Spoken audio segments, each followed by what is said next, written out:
Hi, I'm Jeff Beal, and I'm the composer for Ed Harris's movie Appaloosa. I got involved with Appaloosa because of my history with Ed. I had done Pollock for Ed.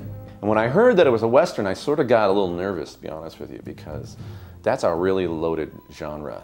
The heart of the movie, which we worked on really the most, was to get the theme right for the two central characters played by Ed Harris and Viggo Mortensen. It's really the story of this friendship that these two guys have. And we needed a piece of music that embodied that, who they were, and gave them a voice. There's a scene in the beginning of the movie, Jeremy Irons blows a couple guys away in cold blood, and then we cut to these two guys riding in, wide shot, riding in on a horseback. And it was a very tricky scene. It was very static, it was not a lot of visual movement, there was voiceover to deal with, and it was the main title of the movie. So we went around a lot of different experimentation, finding out what that piece of music was. And once we finally found it and committed to it, then it had a lot of permutations later in the movie. It comes back in a few different variations.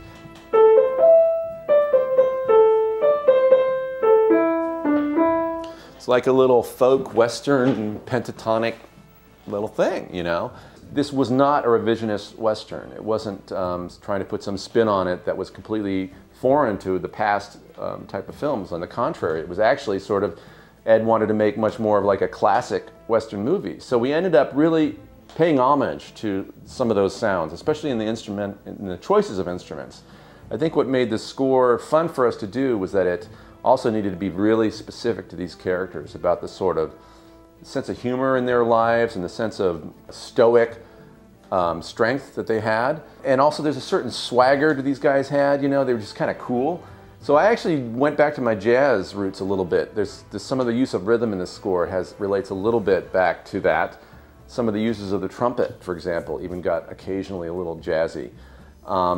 It was funny, I was talking to somebody a while ago and he said that Clint Eastwood said that the only two true American art forms were jazz and the Western. You know, there is a sense in which people in the West, they were out in the middle of nowhere trying to reinvent, trying to create a society, basically. And it was this sort of improvisatory life. I mean, it was civilized on the other hand, it was completely, you know, uncivilized and dangerous. One of the phrases that Ed gave me when I was writing the music, which I loved, which I sort of kept in my head all the time, he said, rough elegance was one of the ways he used to describe this. And I thought that was great because it sort of gives you the picture of what that world was. It was the aspiration to civility, but also this tension of bad guys. When I did Carnival for HBO, I bought a banjo.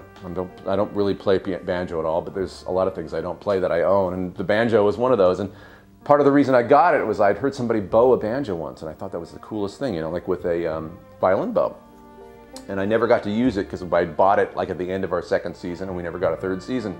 As I was doing the score, I tried that on a few cues for Ed and he said, what is that? Is that a harmonica? I said, no, it's a bowed banjo. He goes, I really like that. So that was one little thing that we found that we used in the score that, again, it relates to the genre completely, but it was also performed in a way that was sort of non-traditional.